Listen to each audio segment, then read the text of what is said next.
Hey guys, welcome back to the channel. My name is Rob. This is another rapid fire marketing and advertising video. This is part 3 to how to write advertising that sells you and what you do and the products and services that you're offering to your target market. So this is part 3. We're going to go into a bit more detail of the 14 different components of your how to write advertising. So there's 14 components that make up your framework to your sales message, regardless of if you're using it for digital purposes or in the print world. The same principles still apply because selling is selling no matter what. Let's get into it. Your headline is an ad for the ad. So I'm going to use a sales letter from Brett McFall, and I'm going to use that as a template to run through here so you can actually follow through and really understand how to put one of these things together. I'm going to put down my little clicker thing. So your headline for this particular thing, this is actually selling, I believe, the seminar that was recorded by Brett. So this is the sales letter that went out back in the day when we're using sales letters. You could actually download these off the internet. But anyway, this was selling the seminar that later became the DVD. So I'm going to refer to that as an example. So I don't mean to infringe on Brett's copyright. That's not my intention. It's just to use as an example because it's a very good example to use. And Brett is a brilliant copywriter and marketer.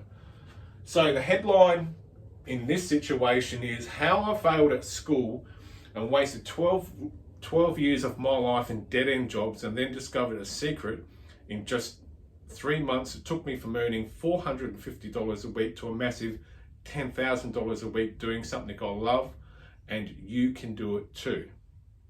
So that's your headline. That's ticked off the box. The subheadline is just underneath.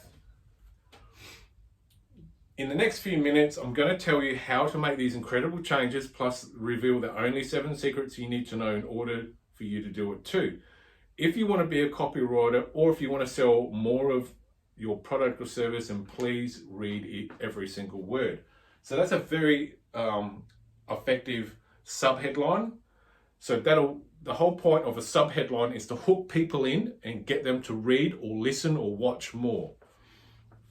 And then you write who it's from. So in this case, Brett wrote who it's from, dear friend. And then the lead-in paragraph. It's true, I did fail in my English high school certificate exam. My mark was 38 out of 100.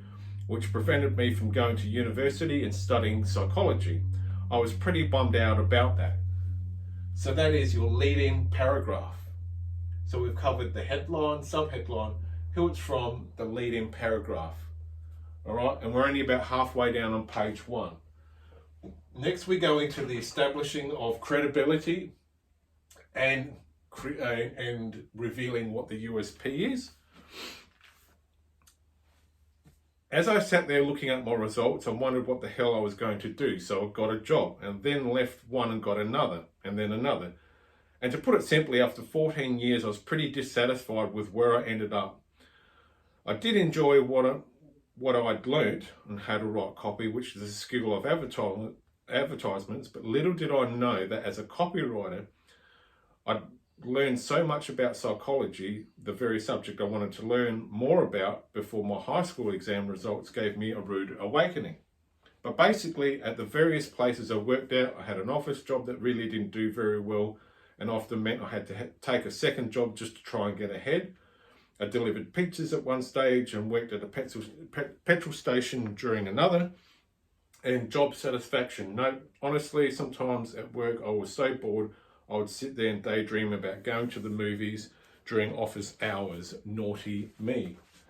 So then we continue over, but that wasn't the only thing dreaming I did. For 14 years, I dreamed about starting my own business, made all the excuses, and I wasn't ready. That I wasn't good enough, and I didn't have enough startup money to get going. So there we go. We've got our headline, subheadline, from, lead-in paragraph, and establishing the credibility and establishing also the USP. And then it keeps going on. So then we can go into building trust and rapport, how you're going to solve their problems, testimonials, and what it does in the following few pages. So we're already at the 5-minute mark. Please go to part 4.